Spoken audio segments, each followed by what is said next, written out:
Cinema అంతా రెడీగా ఉంది. ఆల్మోస్ట్ మా చేతిలోంచి వెళ్ళిపోతుంది. So but very happy. చాలా చాలా బాగా వచ్చింది. ఫస్ట్ ఈ సినిమా చేసినప్పుడు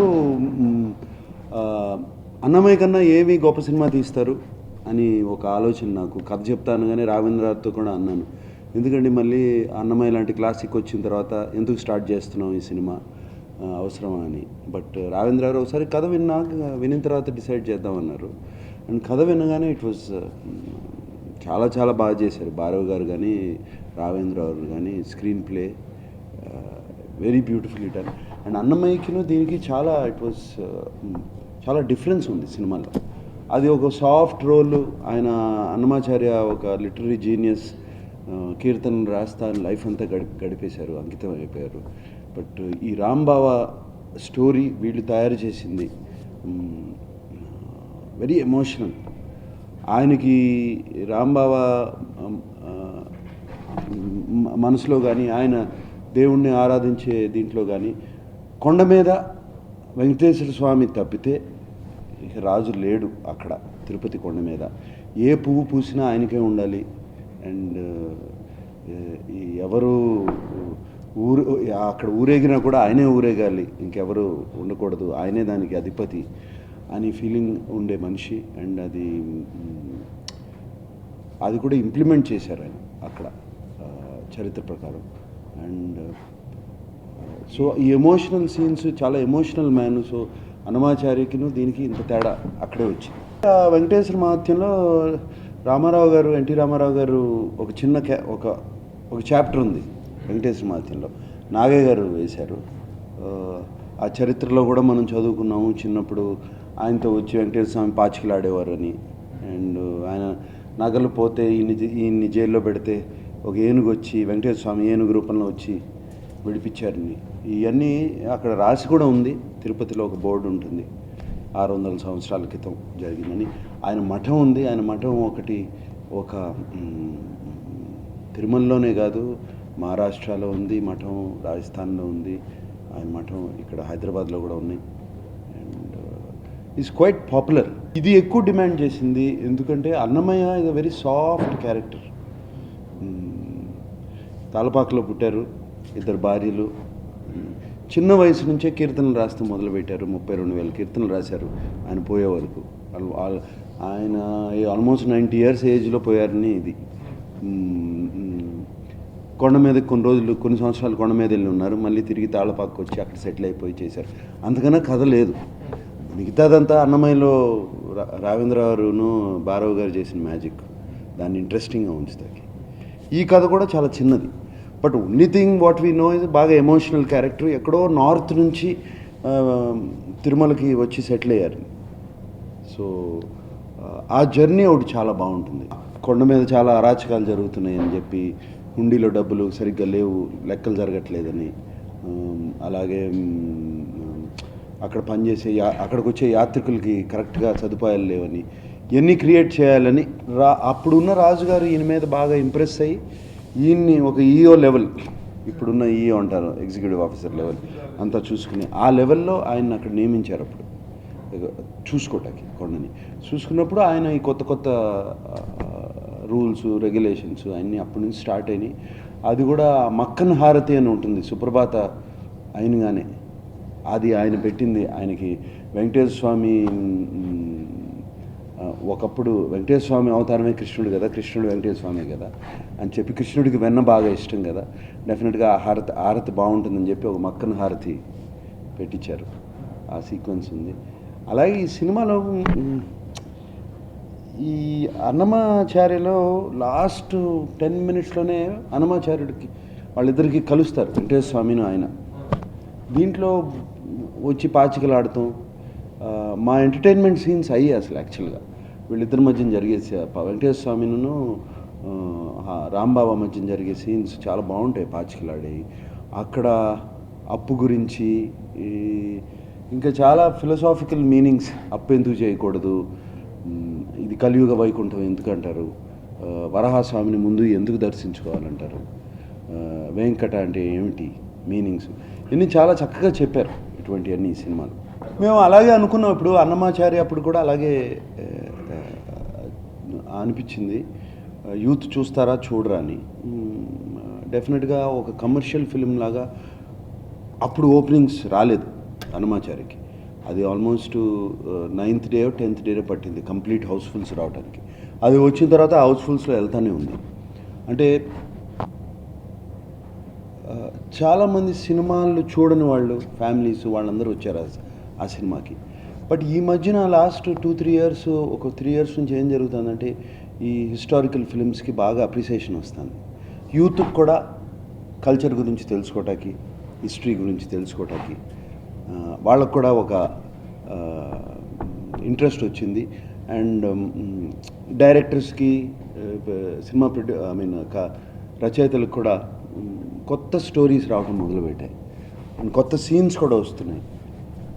సో డెఫినెట్గా ఈ సినిమాకి డెఫినెట్గా కాన్ఫిడెంట్గా ఉన్నాం. ఎందుకంటే ఆల్ దీస్, ఇప్పుడు బాహుబలి కానీ, though it's emotional film, Rudramadevi, మొన్న గౌతమిపుత్ర శాతకర్ణి, ఇవన్నీ they did well. And of course Baahubali అంటే ఎక్కడో స్టాండర్డ్స్ ఉంది. మేబీ అన్నమయ్య ఒప్పుకున్నాను కాబట్టి, మేబీ ఒప్పుకోకపోతే వచ్చేవి కాదు. అన్నమయ్య ఒప్పుకుని అది ఒక క్లాసిక్ ఫిలిం అయ్యేటప్పటికి అదేదో స్టాంప్లా పడిపోయింది. నాకేమన్నా ఇమేజ్ ఉంటే ఇది ఒకటే లేదు. ఫిజికల్గా ఇంతకుముందు ఉన్న సేమ్ అన్నమయ్యకి ముందు నుంచే నాకు భక్తి అంటే ఏదో రిలీజియస్గా రోజు పూజలు చేసి అది ఉండేది కాదు, ఒక నమ్మకం ఉండేది. అదే నమ్మకం కంటిన్యూ అవుతుంది. ఆయన నాస్తికుడు, ఆ ఆత్మని ఎప్పుడూ అనౌన్స్ చేయలేదండి. ఆయన నా దేవుడు, నేను నా వర్క్లో చూసుకుంటాను, నా దేవుడు నా మనుషుల్లో చూస్తాను, అది చాలు నాకు అనేవారు. ఒక్కొక్కళ్ళు ఒక రకంగా చూసుకుంటారు దేవుణ్ణి. డెఫినెట్లీ డాక్యుమెంటరీగా తీసాము. ఆల్మోస్ట్ నాకు కూడా అనిపించింది సినిమాలో అది ఒక బయోపిక్ లాగా చేసేసేటప్పటికి డెఫినెట్గా ప్రాబ్లమ్స్ వస్తాయి. So you have to commercialize films. So Raghavendra Rao ఇది మళ్ళీ అన్నమయ్యలో కమర్షియలైజ్ చేసినట్టే చేశారు. దీంట్లో మా కమర్షియల్ ఎలిమెంట్స్ ఎక్కువ ఏంటంటే వెంకటేశ్వర స్వామి తన సీన్స్ ఆర్ వెరీ కమర్షియల్, కొత్తగా ఉన్నాయి సీన్స్ అని, పాచికలు ఆడటం అని, అటువంటి సీన్ అవన్నీ డెఫినెట్గా ఆ సీన్స్ నవ్వుతూ చూస్తాం, నవ్వు వస్తుంది. అండ్ అఫ్కోర్స్ అదిగో ప్రజ్ఞా జైస్వాల్ ఉంది దీంట్లో కూడా. ఒక మరదలు ఉండేది ఆయన తిరుపతికి వచ్చే ముందు. అనుష్క అది కృష్ణమ్మ క్యారెక్టర్ అండి. అనుష్కకి నాకు రొమాంటిక్ లీడే లేదు. ప్రజ్ఞా జైస్వాల్ నా మరదలు క్యారెక్టర్ చేస్తుంది. అనుష్క ఆల్మోస్ట్ నాకు గైడ్ అండ్ ఫిలాసఫర్ లాగా ఉంటుంది తిరుమలలో. తను కూడా ఒక మీరాబాయి కృష్ణుడికి ఎలా అంకితం అయిపోయి ఉంటుందో, కృష్ణమ్మ వెంకటేశ్వర స్వామికి అంకితమై చిన్న వయసు నుంచి అక్కడే పెరిగి అక్కడే ఉండే మనిషి. ఇతను నార్త్ నుంచి రాంబాబా వచ్చినప్పుడు హెల్ప్ చేయడం, తిరుమల చరిత్ర గురించి చెప్పడం, ఇవన్నీ జరుగుతాయి. యాక్షన్ అంటే యాక్షన్ లేదు, ఇతనికి అసిస్టెంట్స్ ఉంటారు బాగా, వాళ్ళు ఆపడం ఇన్స్ట్రక్షన్స్. బట్ ఏదో ఒక యాక్షన్ సీన్, ఫైట్ సీన్స్ లాగా ఏమీ లేవు. ఏమైనా ఫైట్ సీన్స్ ఉన్నాయంటే మాకు ఏనుగుతో ఉన్నాయి.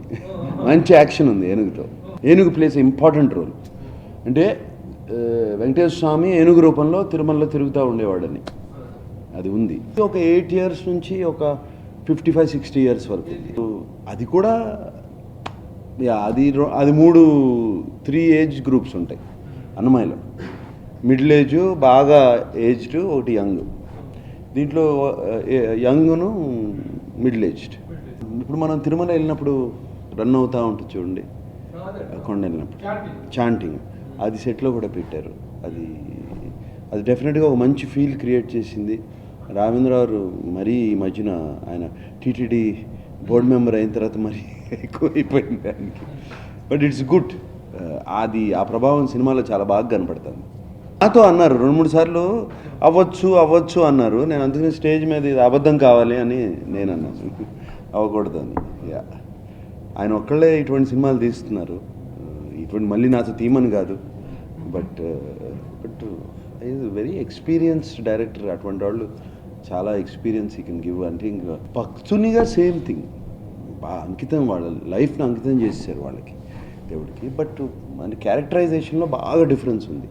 ఆయన ఎక్కువ కీర్తనలు రాస్తూ, బయట ప్రపంచం కూడా పెద్ద తెలీదు, ఆయన కీర్తనలు రాస్తూ పాటలు పాడుకుంటూ ఉండేవారు. ఇది completely different character. I think producer and director are taking care of it. It's something to do with the writers. Actually that was easy music. Actually easy అంటే ఫెంటాస్టిక్ మ్యూజిక్, బట్ ఇది చాలా కష్టమైన మ్యూజిక్ ఆయనకి. And ఒక reference లేదు, ఒకటి ఏం లేదు. అండ్ ఈచ్ సాంగ్ కొన్ని ఎమోషనల్ సాంగ్స్ ఉన్నాయి, కొన్ని వెరీ సాఫ్ట్ సాంగ్స్ ఉన్నాయి, కొన్ని జూబిలెంట్ సాంగ్స్ ఉన్నాయి. ఇప్పుడు అఖిలాండ కోటి అంటే గ్లోరీ ఆఫ్ గాడ్, అటువంటి సాంగ్స్ ఉన్నాయి. ప్లస్ కొత్తగా గోవిందనామాలు స్టార్ట్ చేయించారు కంప్లీట్గా, ఇంతకుముందు లేని ఆల్రెడీ ప్లేడ్ సాంగ్స్, ఇవన్నీ కొత్త lyrics. But as songs traditional instruments, ఏది ఫారిన్ ఇన్స్ట్రుమెంట్స్ ఏం వాడలేదు, వెస్ట్రన్ ఇన్స్ట్రుమెంట్స్ ఏం వాడలేదు. Traditional Indian, especially south Indian traditional music.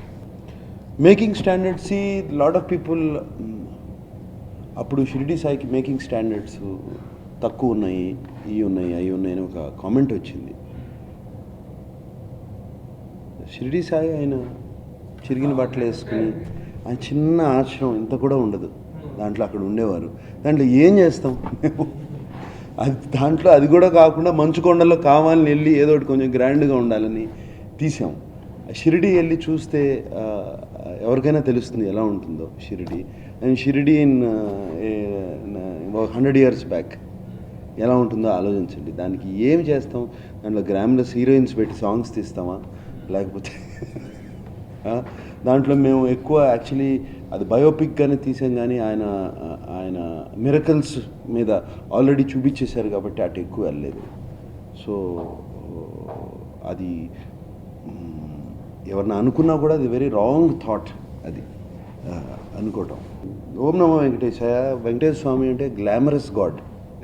ఆయన అంటేనే బంగారం, గ్లామరు, 2 భార్యలు ఇదిగా ఉంటుంది. సో అంత గ్లామర్గా, అంత భారీగా ఉంటుంది సినిమా. బ్యూటిఫుల్లీ డన్, చక్కటి లొకేషన్స్. తిరుమలలో షూటింగ్ చేయలేము కాబట్టి మహాబలేశ్వరును, చిక్మగళూరులో వెళ్ళి షూటింగ్ చేసాము అంతా, ఎందుకంటే ఆ మంచు కావాలి.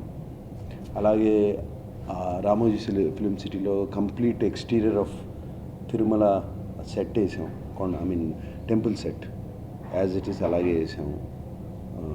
చుట్టూ ఉన్న గోడతో అవన్నీ కట్టి, అండ్ ఇంటీరియర్స్ అన్నపూర్ణలో వేసాం. ఇక్కడ చాలా చాలా బాగా చేశారు.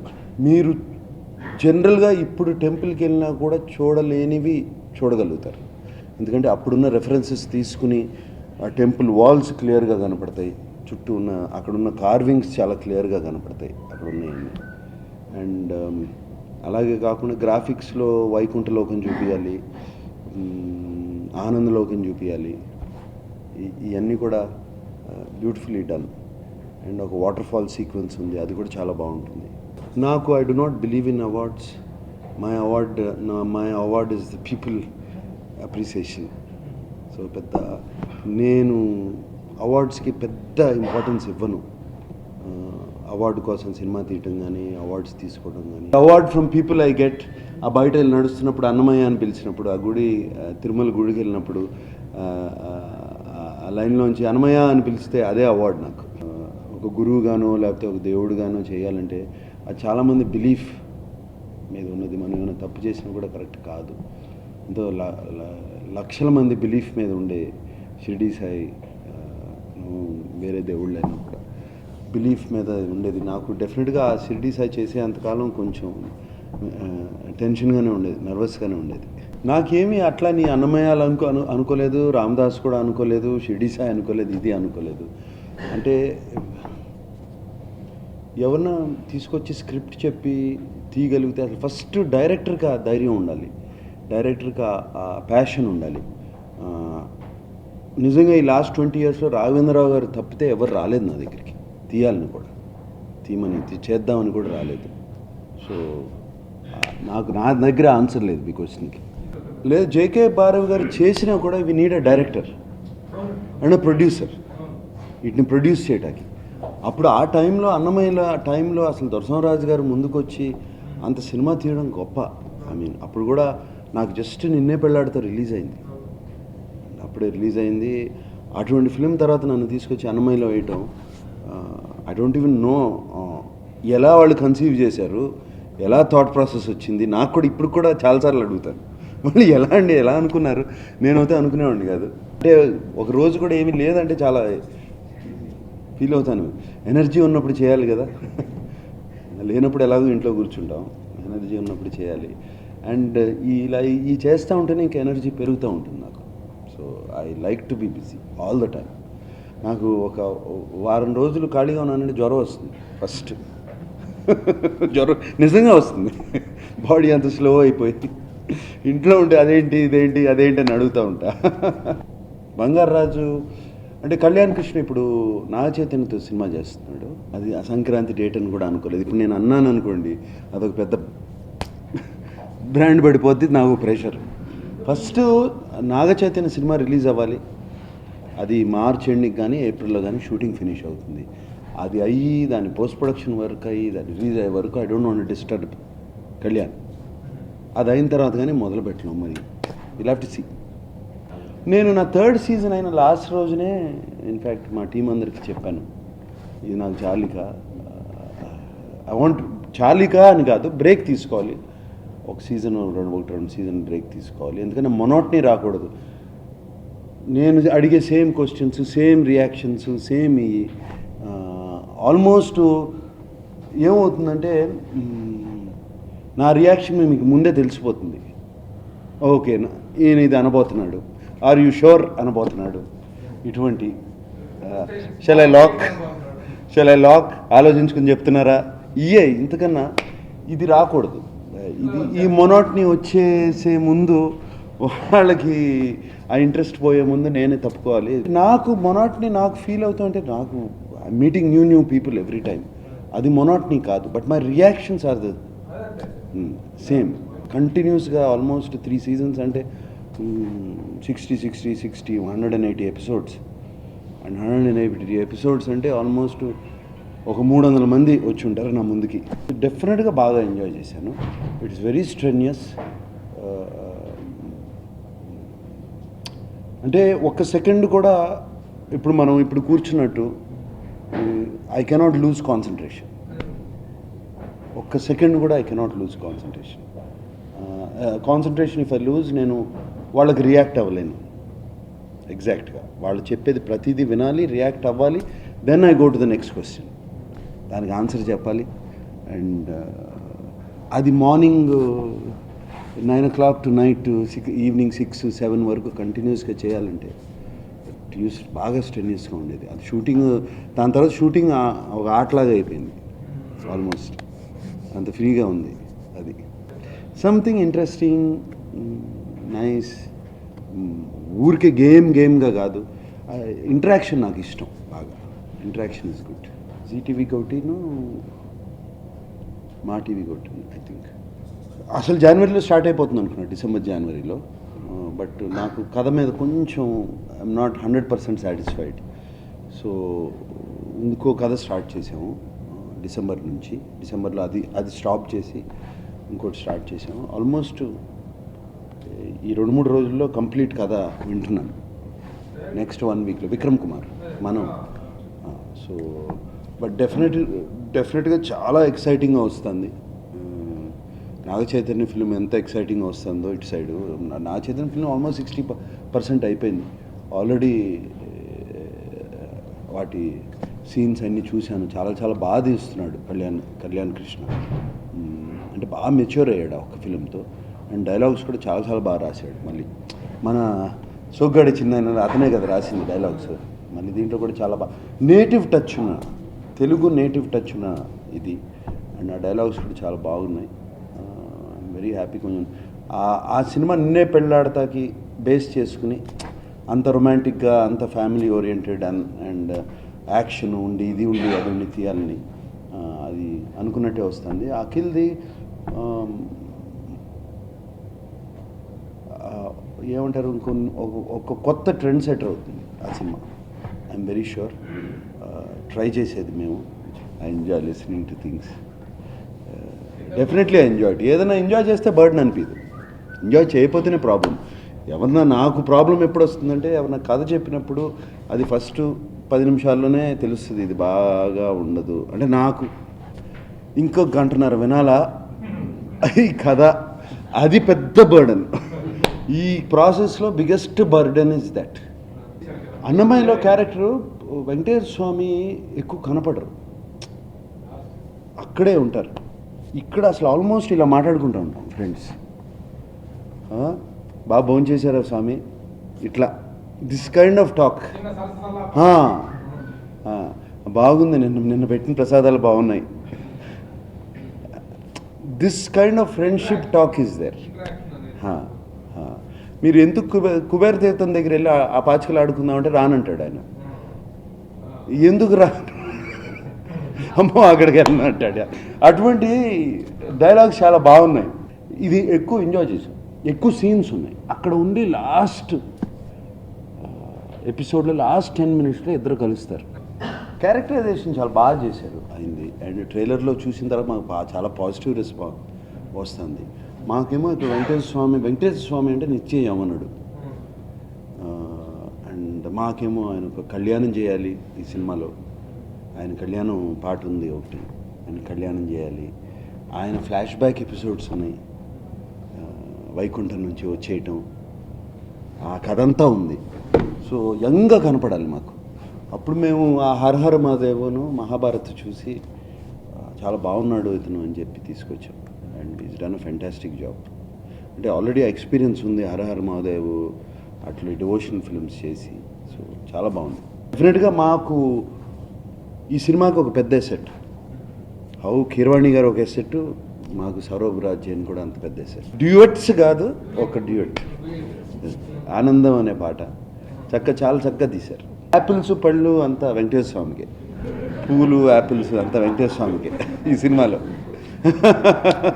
అంతా ఆయనకి వేయటమే. నెక్స్ట్ 10 daysలో అది స్టార్ట్ అవుతుంది సినిమా. రాజుగారి గది 2. నాకు ఎప్పటి నుంచో హారర్ కామెడీ ఫిల్మ్ చేయాలని ఇష్టం. ఎందుకంటే నేను సినిమాలు చూస్తాను, హారర్ కామెడీ ఫిల్మ్స్ ఇలా చెవులు మూసుకుని కళ్ళు మూసుకుని చూస్తాం. బట్ చాలా ఇష్టం నాకు. సో నాకు ఒకటి చేయాలని ఉంది, కరెక్ట్గా పడింది అది. లేదంటే రాజుగారి గది 2 అనగానే రాజుగారి గది కథే కాదు అసలు. ఒక ఆషికి 1 ఆషికి 2 తీసినట్టే. ఆ క్యారెక్టర్స్ ఉండవు ఈ సినిమాలో. రాజుగారి గది 2 అని ఎందుకు పెట్టామంటే సేమ్ ఒక హారర్ కామెడీ జానర్ అని సెట్ అయిపోతుంది. మళ్ళీ నేను చెప్పవసరం లేదు కొత్తగా, నేను వేరే పెట్టి సెట్ అవసరం లేదని. సో రాజుగారి గది 2 పెడితే బాగుంటుందని ప్రొడ్యూసర్స్ను ఓంకార్ డైరెక్టర్ అన్నప్పుడు ఐ సెట్ దట్ బాగుంది, ఇది ఈ ఐడియా బాగుందని. సో సినిమా హిట్ అవుతే 3 కూడా తీయచ్చు. లేదు, మాకు రోజు కాంపిటీషన్స్ జరుగుతూ ఉంటాయి. Once week, once month fitness competitions ఇంట్లో. నంబర్ గేమ్ నుంచి ఎప్పుడో నేను లేను, అందుకనే ఎవరిని అడిగితే అసలు నంబర్ గేమ్ గురించి ఆలోచించట్లేదు. నంబర్ గేమ్ కన్నా మోర్ దెన్ నా నంబర్ గేమ్ 1, 2, 3 కాదు. ఇంత కలెక్ట్ చేయాలి సినిమా, ఇంత కలెక్ట్ చేయాలని దాంట్లోంచి అది ఆలోచిస్తే ఒక ఇమేజ్ దాంట్లోకి ఫిక్స్ అయిపోతున్నాం. సేఫ్టీ నెట్ వేసుకుని ఇలాగే ఉండాలి కదా, ఇద్దరు హీరోయిన్లు ఉండాలి, లేదు సంథింగ్ ఒక్కొక్కరిగా ఫార్ములా ఉంటుంది, దానికి సెట్ అయిపోతున్నాం. అటువంటి చేస్తుంటే మంచి కథలు రావట్లేదు, మంచి సినిమాలు రావట్లేదు అని చెప్పి సెట్ అయిపోయాను. సో ఈ నంబర్ గేమ్స్ డెఫినెట్గా లేవు. ఎవ్రీ ఇయర్ నంబర్స్ చేంజ్ అయిపోతున్నాయి, సినిమాకి చేంజ్ అవుతుంది. ఇప్పుడు బాహుబలి 2 వస్తే ఎక్కడికి వెళ్తుందో తెలియదు, మళ్ళీ numbers so we don't know. So ఆ నంబర్స్ ఎక్కడికి వెళ్తాయో తెలియదు. సో రియలీ ఈ నంబర్ ఫస్ట్ అది మైండ్ నుంచి తీసేసి చాలా హ్యాపీగా ఉంది. అందుకని ఎవరు వచ్చి అడిగినా కూడా మీ సినిమా 50 crores చేయాలి లేకపోతే 70 crores చేయాలంటే వద్దు, ఆ గొడవ వద్దు, ఫస్ట్ మంచి సినిమా తీద్దామనండి అంట. సోగ్గాడే చిన్న I did not expect, I didn't even think అసలు అవుతుంది అని ఆ ఆలోచనతో తీయలేదు నేను. సినిమా నచ్చి ఆ ప్రాసెస్ ఎంజాయ్ చేసి తీసాం ఆ సినిమా.